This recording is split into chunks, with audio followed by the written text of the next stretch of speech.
milieu de nous, lui qui marche avec nous, lui qui nous conduit, Bandako glorifier le Seigneur. Je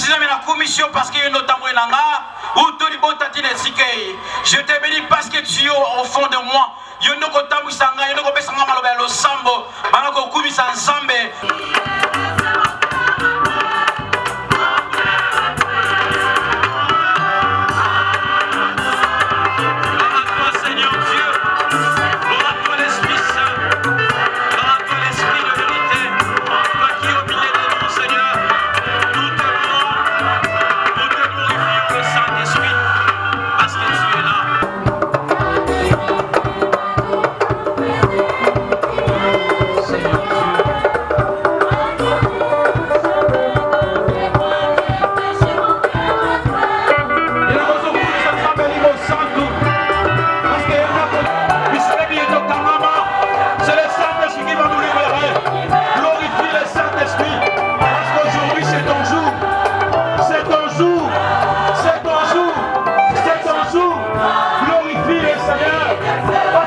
Nous allons chanter, nous allons louer le Seigneur. Yo apprécié ma casse, yo apprécié ma coquille, yo apprécié les ciguilles. Bien-aimé danse, bien-aimé chante, bien-aimé batte les mains pour la gloire du Très-Haut, pour la gloire du Dieu vivant, pour la gloire de celui qui était mort.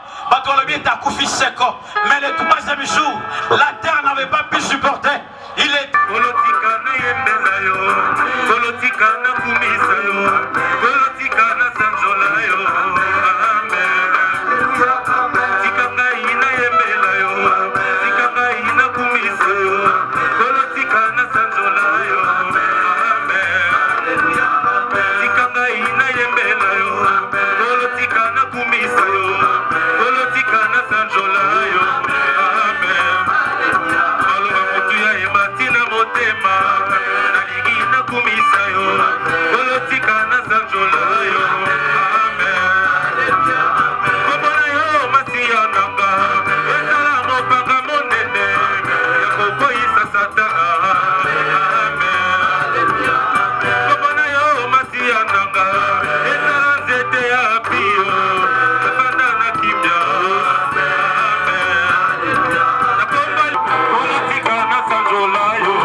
Santo yebisa ye akomisa motema na yo mabele malamu ayo koyoka liloba ezwa bisika na motema na yo ememela yo lobiko pe na nzela na yo bato ebele babika yebisa Nzambe Limo Santo accompagner parole à lelo na ba guérison na ba miracle na ba signe saint tosambeli.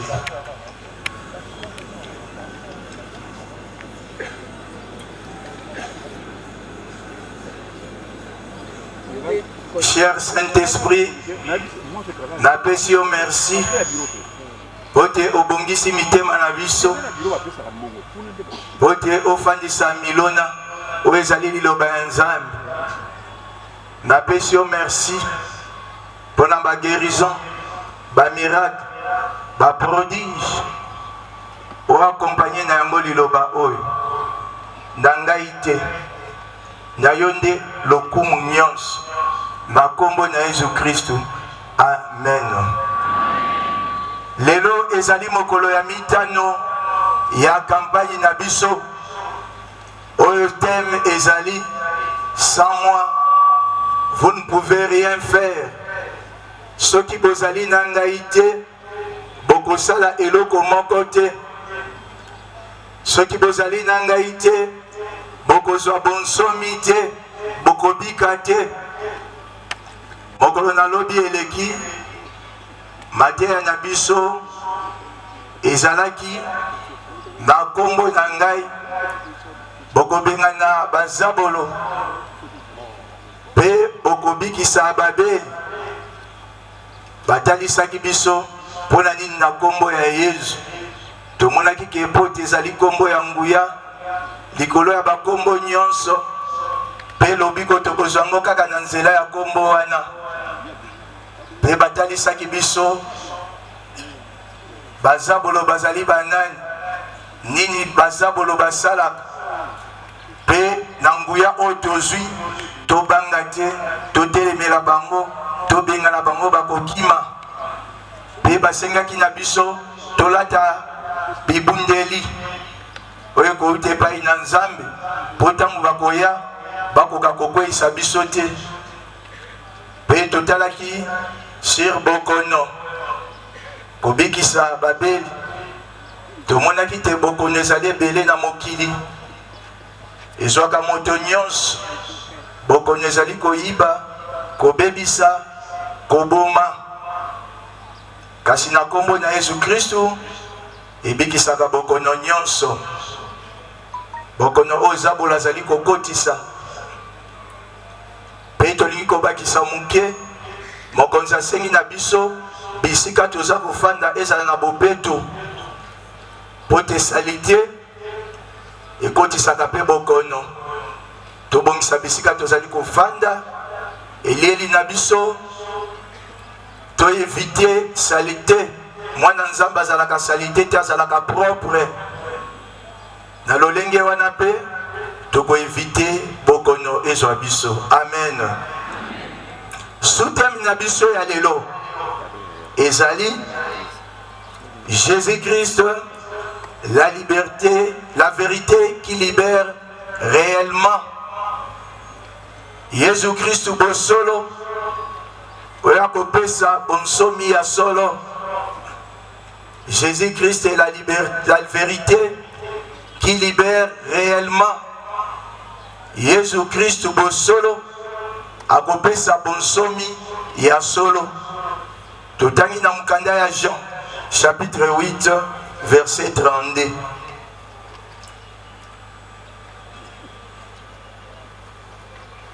Bongo bokoyeba bosolo pe bosolo bokopesa bino bonsomi. Bongo bokoyeba bosolo pe bosolo bokopesa bino bonsomi. Lokumu na yo tobeteli maloba ya mokonzi maboko.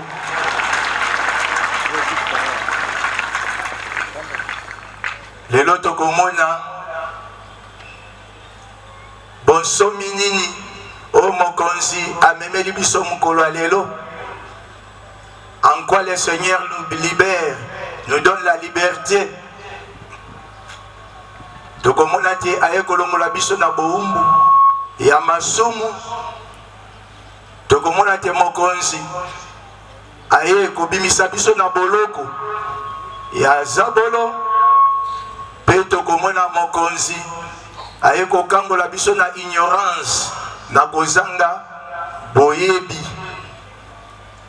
Makambo toko partager lelo yango wana. Lobala mutaza pembeni na yo lelo okoyeba bosolo. Pe bosolo ekokangola yo. Lelo okoyeba bosolo. Pe bosolo ekokangola yo. Amen. Tobeteli mokonzi maboko. Bokoyeba bosolo, bosolo bokokangola bino. Vous connaîtrez la vérité et la vérité vous affranchira. Bosolo oyo tokoyeba ezali kaka yemei mokonzi na biso Yesu Kristu. Soki totali na mukanda ya Jean chapitre 6 alobi ngai nazali nzela, nazali bosolo, nazali bomoi, nazali nzela oyo komema epai ya tata, oyo komema na bokonzi bwa likolo. Nazali nzela oyo kokamba yo bisika bomengo ya bomoi na yo ezali, bisika esengo na yo ezali, bisika kimia na yo ezali. Nazali bosolo pe nalobaka bosolo. Maloba nyonso oyo nalobaka esalamaka na kokisaka yango. Yesu akosaka te, atikala kokosa te, pe akotikalaka kokosa ta mokolo moko te, po ye moko azali bosolo. Amen. Amen. Mokonzi Yesu Kristu aye kolibere biso na boumbu ya masumu. Totangi na mukanda ya Jean chapitre 8 verset 34. Yesu azongiseli bango ya solo solo nayebisi bino moto nyonso akosala lisumu azali moumbo wa lisumu. Yesu azongiseli bango ya solo solo na ebisi bino moto nyonso akosala lisumu azali moombo wa lisumu lokumu na yo Kristo kati na masumu ya mwana asepeli komona biso bongo te aye mpona kolongola masumu kolongola biso kati na masumu masumu ezali na ba conséquences très graves ya mwana aye kobikisa biso na masumu parmi ba conséquences wana ya liboso tokoloba le péché suit l'homme masumu ekokomisa moto mbindo ekokomisa mutu salité. Matthieu chapitre 15 verset 18 à 20 alobi oezokota na munoko mutu yango nde ekomisaka moto mbindo te kasi oyo ezali kouta na motema ya moto eza kobima libanda yango nde ezali kokomisa moto mbindo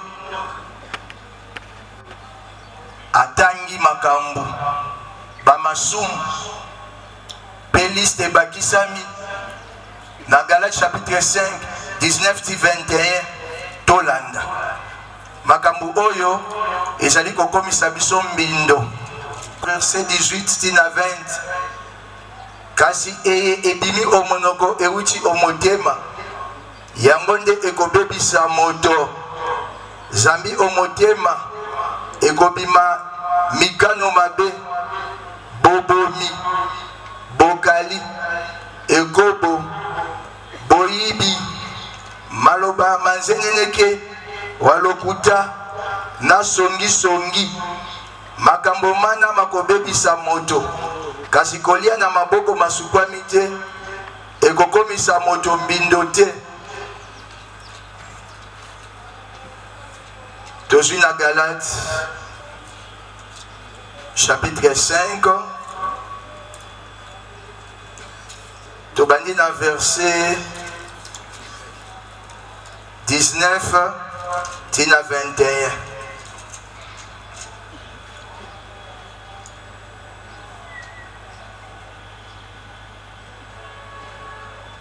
biso banso toyebi maye nzoto ekolukaka ekobo mambi mazangi bopeto pe mabosoni bokumisi bikeko mambi mankisi boyini bonguna zuwa kanda boswani bokabwani boboyani likunya bolangwi masanga lokoso bongo na bongo nakebisi bino lokola nasili kokebisa bino liboso baye bakosalaka makambo mana bakoyingela obokonzi bwa Nzambe te bandeko liloba ya Nzambe wana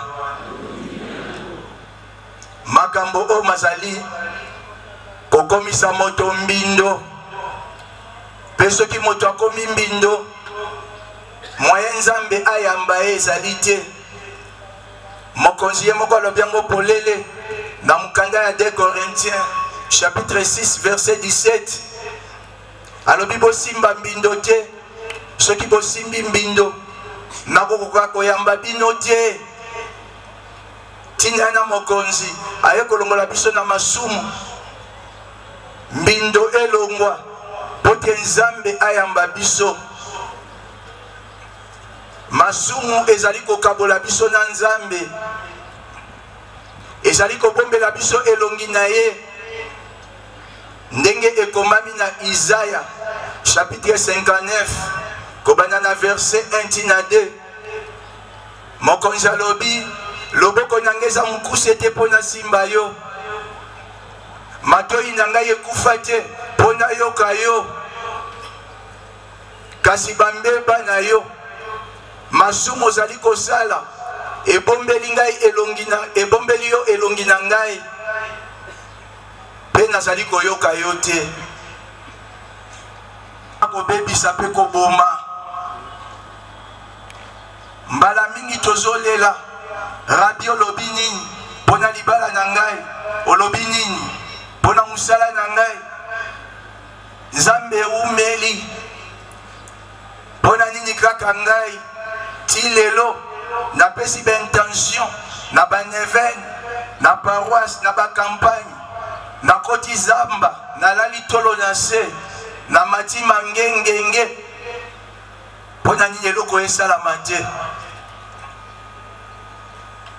mpona masumu nzambe azoyoka te, nzambe aomona te, loboko na ye mwa esembwama likolo ya bomoi na yo mpo tozwa benediction ozali koluka ezali te. Tina na mokonzi na kampagne ya lelo aye po takambola biso na masumu natina ete nzambe amona biso, nzambe ayoka biso, nzambe ayanola biso, loboko na ye ya nguya esimba biso.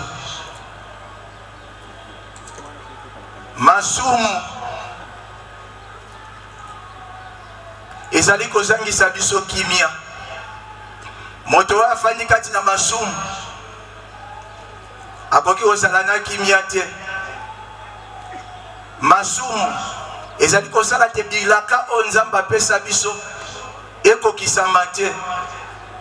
Jérémie chapitre 5 verset 25 kuna nzambe alobi makambo nakanyaki kopesa bino bozwi yango te mpona masumu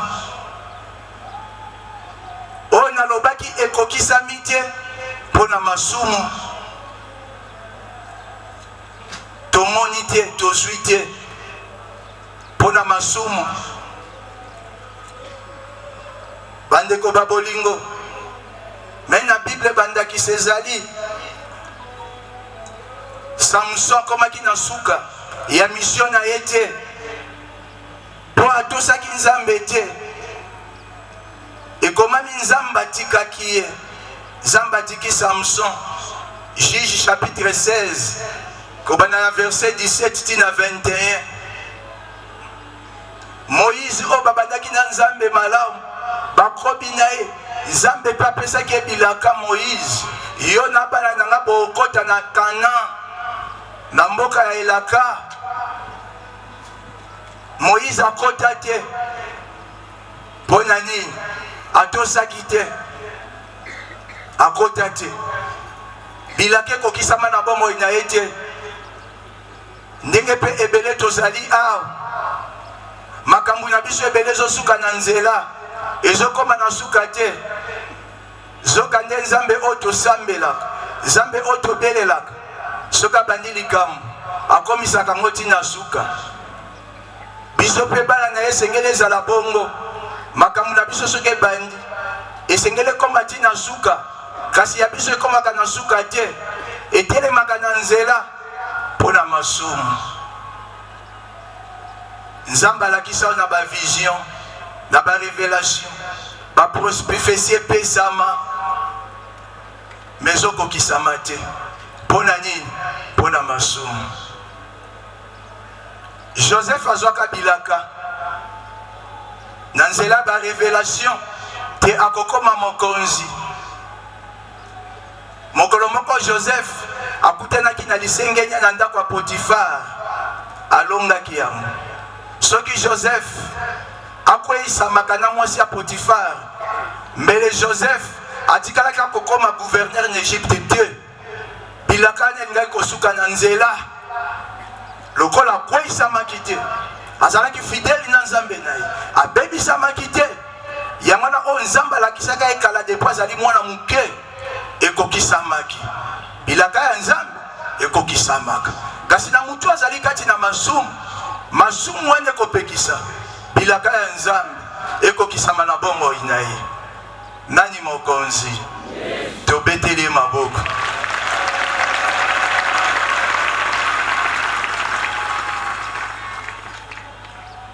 Mokonzi aye lelo potakangola biso na masumu. Zambia ebi moto soka koti kati na vie ya masumu akoperdre héritage na ye, bomengo oyo nzambe asapesa ye. soki totali na mokanda ya Jérémie chapitre 17 verset 4 alobi par ta propre faute tu as perdu l'héritage que je t'ai donné. Faute na ngai te nzambe, ngai nzambe napesaki ebele koleka, me yo moko nde obungisi. Mpona nini? Mpona masumu. Tobungisi ebele mpona masumu. Nous avons beaucoup perdu. Tozali ko continuer ko perdre. Bangrasi ebele mokonzi apesa biso, mabongi ebele mokonzi apesa biso. Na pokwa lelo Yesu ayokeli biso mawa alingi te totikala maboko polele ya mwana ye mpona kosalisa biso. Na tie te tobungisa nyonso te, tosilisa nyonso te. Le péché étouffe la grâce de Dieu. Les soum ezali kosala te grâce ya mokonzi. Emona na polele te na bomo ya moto. Zali ko étouffer.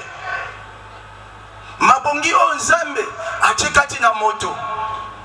Mutu moko te nzamba tindaka na mokili oyo sanke acha eloko na ekati ya mutu wana. Eloko o nzamba acha kati na ngai, kati na yo, kati na biso, yango te kosala to réussir vi kati na mokili oyo. Kasi masumu oyo tozali kosala eza ko étouffer. Bangrâce ya mokonzi na bomoi na biso. Ebele bakoma koloba dans le passé. Nazalaka komona, nazalaka koloba na nkota, nazalaki soki na sambeli bisika na telemi ezoningana, nazalaka boye. Kasi lelo oyo ozali su bongo te, masumu ezipi mabongi nyonso o nzamba pesa. Ezala ba don spirituel, ezala ba charisme, ezala ba talent o nzamba pesa ezoko komona na te. Masumu étouffé yango. Frères et sœurs, tomekana ko comparer église ya Yambo ya bapostolo ba Yambo na église ya Jésus lelo. Jésus alelaka mikolo nyonso, alelaka mikolo nyonso po bakristu o eklezia ya Yambo kobanda na bakambi tina batu o bazali kokamba babandaki kotambola kati na kobanga nzambe. Yango na ntango tozotala ya makomami masantu makamu isi ya minene bandaki kosala makati na bango.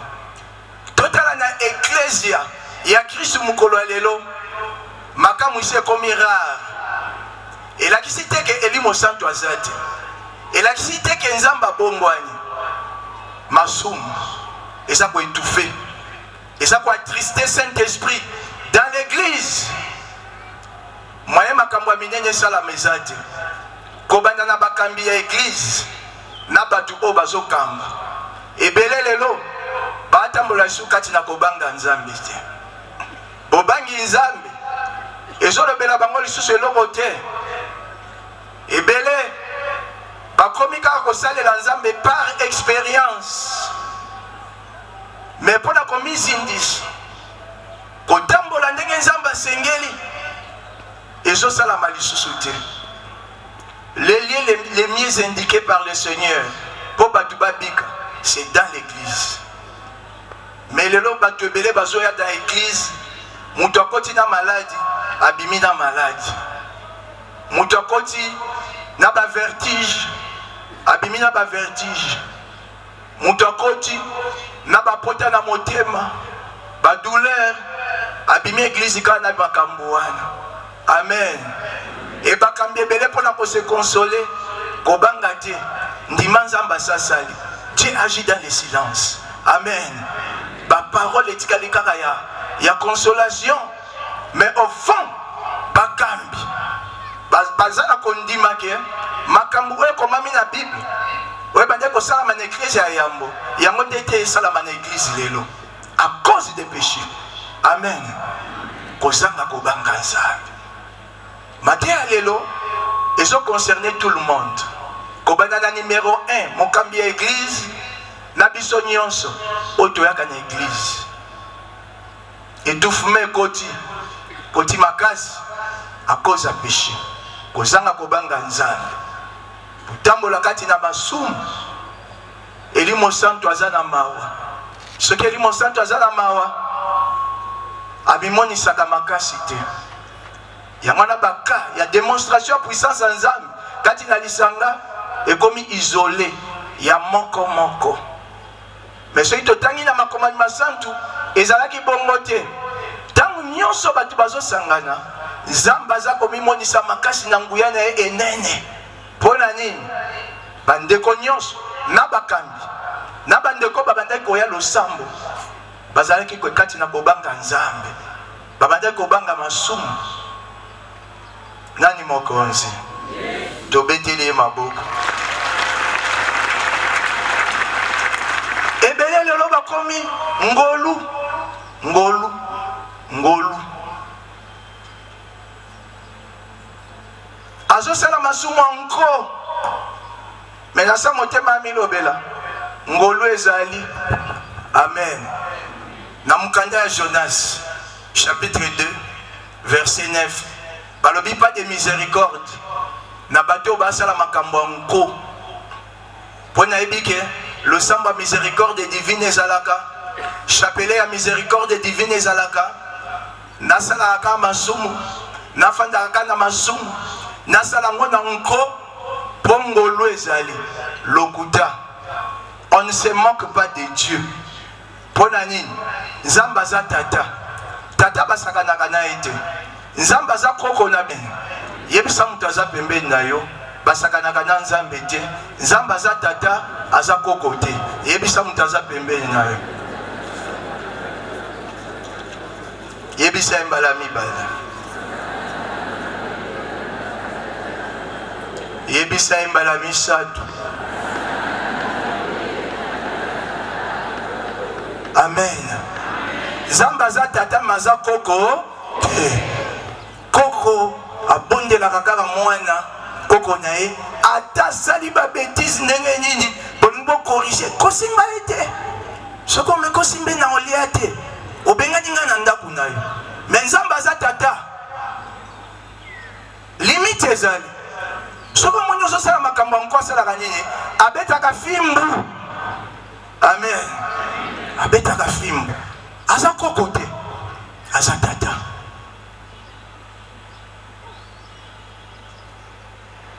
Étouffement nakati ya masanga bana nzambe. Étouffement nakati ya bongo na biso na mabota na biso pona masumu. Où sont les parlers en langue? Où sont les prophéties? Où interprétation? Makambo nyonso oyo indiki tozomonela masanga bana na nzambe elo etikali kovivre ka na slogan aza na bomoi aza awa aza munene ndima kaka. Mais en vérité eza bongo te.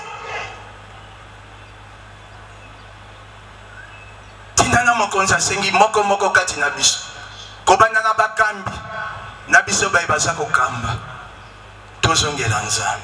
Amen. Tobongola mitema ebele bazo église mais bazo lingo bongola motema te bele masumu ezali kopesa accès na diable kofongolela zabolo nzela pona kokota kati na bomo ya moto kobebisa moto. Ephésiens chapitre 4 verset 27. Santo Paul alobi kofongolela zabolo nzela te. Mais tango mutu azosala masumu azali kofongolela zabolo nzela nde tolobaki lobi milimo ekoti na bomo ya bato ebele po mutu yo moko fungolelisa bolonzela na botamboli kati na masumu na bovandi kati na mosumu pe na boboyi kotika masumu. Mokonzi aye pona kobikisa biso na masumu. Zambi masumu ezali koyokisa moto soni. Kosala ke moto a mené une vie de honte. Genèse chapitre 3 verset 9 tina 10. Adam moninga ya yambo ya Nzambe bazo solo la nyonso bazaki na bonde ko malamu pokwe koki Nzambe eko bwakile miso Nzambe monye mama apesi molonga ni Eve Nzambe ninga mesanaki koya kotala ye azoya na sengo moninga Adam za wapi mutu andi mati moninga Adam za wapi na batami ebandi mukoloni yo batam poso ko kinga na bengi oya kambangu na esende naza bolumbu nani ayibiso ko za bolumbu. Amen amen. Masumu akomo batama Nzambe soni twaza bolumbu. Tala biso bana na Nzambe lelo ndenge nini bomoi na biso etondisa bina soni ya soni. Voir même bana na Nzambe bakomi kokanisa ke po mutu apambwama ifaza la simbikisi akei pa zabolo. Zambi via bana na Nzambe bele ekomi kotambola na contradiction na ba promesse ya bénédiction on Nzambe apesi na Bible. Bana Nzambe bele ba Kristu bazakati na bobola comme si kozala mon Kristu elakisi kozala mobola kati na bozangi ya koleka ba Kristu ebele via soni euti wapi kufanda kati na masumu. David ayokaki soni azwi mwasi ya bato ya soda na ye akweyisami na ye na ekobo alobi mutu amona nga te kasi Nzambe atindi profete abi David Nzambe atindi na ye biso oke amonaki yo osalaki ya kobatama kasi ya aza koexpose oyoka soni. Amen. 2 Samuel chapitre 12 kobana verset 7 na 12. Lokola yo ozwaki mwasi ya bato obatamaki na ye ngai nakosalaki basi oza na bango bakozwa bango en plein air esalamaki na balcon bato bazosepela neti joueur atie bina na stade oyo ebatami na nkuku Nzambe abimisaka ngo na poasa. Amen. Tango kangami na via masumu ozobatama eloko bato ebele babosanaka tango azosala yango atali na gauche baamona nga te atali na droite baamona nga te atali na liboso baamona nga te atali na nsima baamona nga te mais abosanaka kotala likolo. Amen. Mutu abosanaka kotala wapi? Likolo. Soki mpe likolo bazomona ye te zoka nde liso ya Nzambe esala ye ezomona ato batami yebake liso ya Nzambe ezomona yo mpe Nzambe abimiso na poaso oyoka soni lobala mutu aza pembeni na yo liso ya Nzambe emona yo liso ya Nzambe ezomona yo ato batami na sa mai liso ya Nzambe ezomona yo atoke na sanzete na zamba liso ya Nzambe ezomona yo atoke na bunker liso ya Nzambe ezomona yo liso ya Nzambe ezomona yo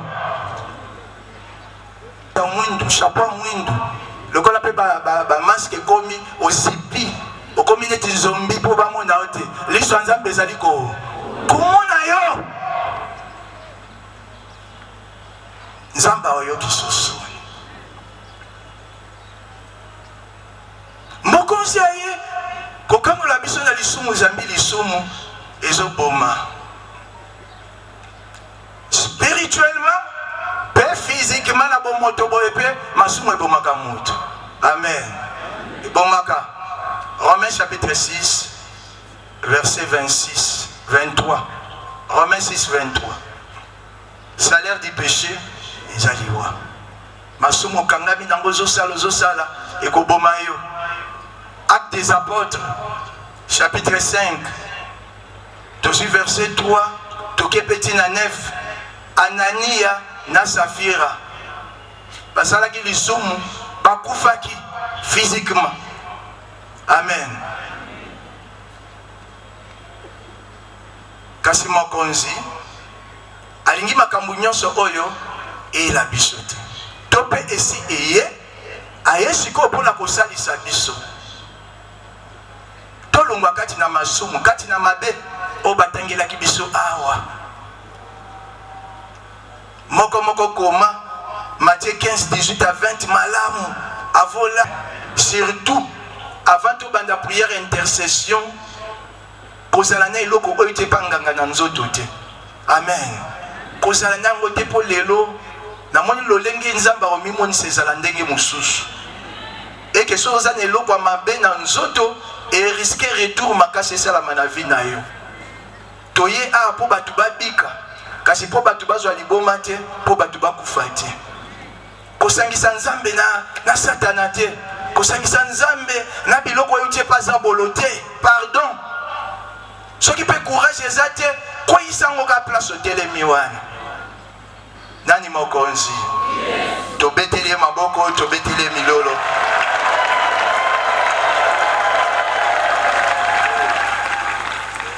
Mokonzi aye ko libérer biso na boloko.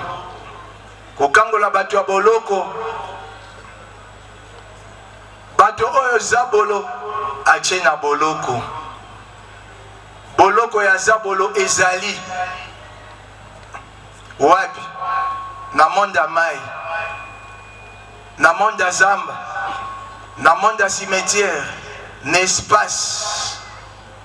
Baboloko eze bele pe batu baza kuna. Mbala mususu physiquement ozolia, ozomela, ozolata, otambola. Ozol bangana za na boloko te. Naza kokangama te. Lokuta na ndenga molimo oza kokangama. Quel que soit l'olingo zali rang social na yo okoki kokangama. Na Bible tokomona David, l'homme selon le cœur de Dieu. Psaume chapitre 143 verset 3. Monguna kangi David afandise na mulili. L'homme selon le cœur de Dieu. Bafandisa ke na mulili na monguna. Bongo ngai bongo yo. Nasala lolendo kolobake. Naza numéro 1, naza responsable bakokoka ngai te. Batukuto basala lolendo bongo, bango nde bakangemi ya solo basi bakanga makala lolendo pamba. Les titres aveugles. Ba titre bomaka misu. So kangami na titre oza na ngone église, oza mutu amao. Psaume 143. Verset 3. Yokande David azolo. Monguna alingi koboma ngai. Abwaki ngai onsepe anyati ngai. Afandisi nga omboka ya molili lokola batu basili bawei. David, l'homme selon le cœur de Dieu. Bazouiye, bafandisi na molili lokola mutu akufa kala. Mutu kutu soka uti kokufa sika, bakanisake mwandamu. Donc ce mutu akufi ya 30 ans, 40 ans, 50 ans. Babosani. Ndefi ya batu ebele lelo ezali. Okomani ti mutu akufa kala. Okufa kala, mutu akufa kala. Libala ezaka na posa na ete. Kobana bazaka na posa na ete. Bozwi ezaka na posa na ete. Makambo ebele oyo tosengeli nango anase. Emonaka mutu wana te. So totangi na mukanda ya Ezekiel chapitre 37 tobani na verset 11 toketi na 14. Na verset 11 bana Israël bazolela tokauki tokoti na pasi Nzambe tokomi boye ndenge nini Nzambe atindi prophète kendo yebisa bango pasi oyo bazomona ezali po bafandisa bango na cimetière spirituellement bamona batambola baalia physiquement mais spirituellement basi bafandisa bango na cimetière kala baza na kati ya batombo bango nyonso mais yebisa bango nayebi batombo na place mungu na kotisa bango nga moko na kokende na kofungola yango na kobimisa bango na apesa bango bomo ya sika mpe baondimaki na sanza ndenge bomo ya bayike bazali mbala mosusu na tombo na cimetière soki totali na mokanda ya Matthieu chapitre 4 kobanda na verset 15-17 bato ya Zabilon mpe Neftali babandaki kolia bazomela bazosala bafete physiquement mais spirituellement ekomami na Bible bafanda na molili ya liwa yango na mokonzi ntango asisi losambo na ye na kati ya eliki mission liboso Nzambe atindaki asala alobi ema kende na Zabilon mpe Neftali baza na boloko ya satana baza kati na molili kotisa mwinda kuna bimisa bango kuna amen balobi ntango mpe akei mwinda esali nini engengi molili elimwe abimisi bango kati na boloko wana mbala mosusu ntango tootala boye toondima yango te me eza na bilembo oyo ezotalisa te mutu oyo aza kati na boloko na yango zwa biki bien zwa kaito papier koma bilembo ya baprisonnier nyonso na simotala soki omimoni na combien de bilembo po oyeba kosambela malamu lelo bilembo wana elongwa po soki tolobaka oza na prison okosambela bien te il faut yeba bilembo ya bato oyo bakotisi bango na boloko eza ebele kasi to résumé ya liboso l'incapacité. Genèse chapitre 1 verset 29 mutu ntango Nzambe akeli apesi makoki ya kosala ya kocréer ya komultiplier kasi mutu oyo bakotisi ye na boloko na zabolo akomaka incapable de asilaka makasi azalaka lisu na makoki te na bomoi na ye makambo ebela kokaka te soki tozongeli ndakisa ya Samson ntango akweyisami ekomami makasi ya Samson esili ya mibale l'aveuglement zabolo soki akangi mutu akotisi na boloko abomaki miso ya molimo po miso ya molimo esalama mpo mutu amona miso ya bomoto esalami mpo mutu atala. Il y a une grande différence entre regarder et voir. Regarder l'axi kotal, voir l'axi komona. Bato ebele bazomona kasi bazotala me baomona te.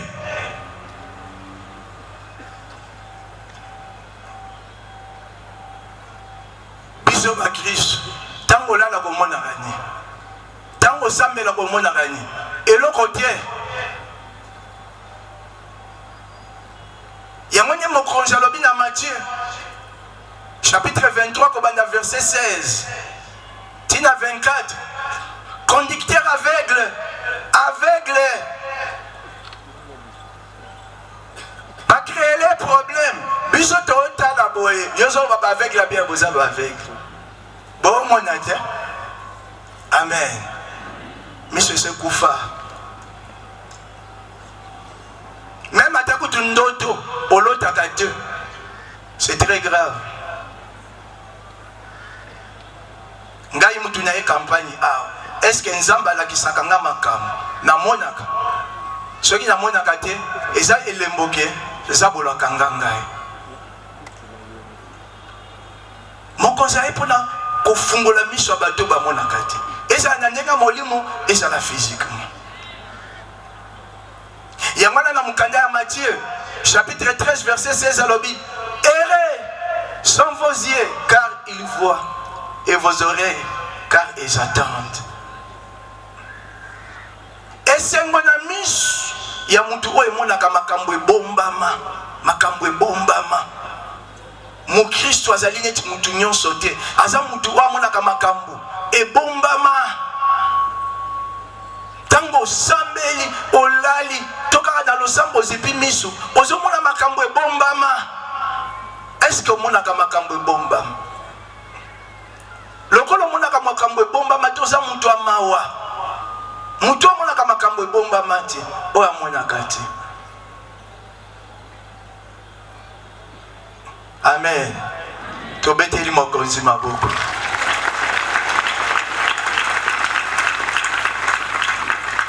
Poursuite. Moto aza na boloko mabe elandaka ye mabe e accompagnaka ye. Nzokande na mukanda ya Marc chapitre 16 verset 17 Yesu alobi voici les miracles qui accompagneront ceux qui auront cru. Mais ce que na boloko ole ba miracle et accompagner vie na yo mabende e banda ko accompagner vie na yo mababende e banda ko accompagner vie na yo papa sinde mutu e banda ko accompagner vie na yo ole za la makamu isi ya Nzambe. Amen. Mauvaise plantation.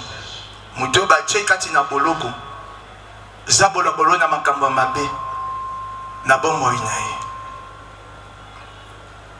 akokoma na bomo ya bololo la vie amère. Exode chapitre 1 verset 14 nde balobi tangu Pharaon kangi bana Israël bomo ina bango komi bololo bakomi ko préférer bakufa ke bazala na vie nde pe belé bazali aw posa mokili ese sili ozo préférer kutu 4e phase ya corona ye boma nango batu nyonso kende po ndenge kutu zabo donc mama mingi bomo bololo pasi eloko esimba te bilembo ya boloko. Amen.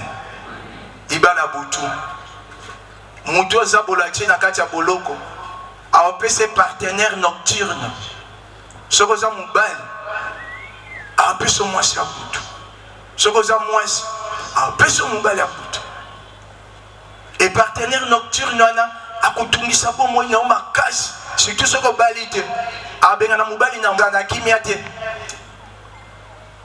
Séparation des corps et côtes. Incompréhension au côté, bosuka na divorce. Bamsupe bazalia. Et ça li bané. Vous avez une séparation du corps. Mais semblant na miso abatu. Mais bien moi boyebi, bola la chambre mon côté, vous avez la place mon côté. Et bali abutu.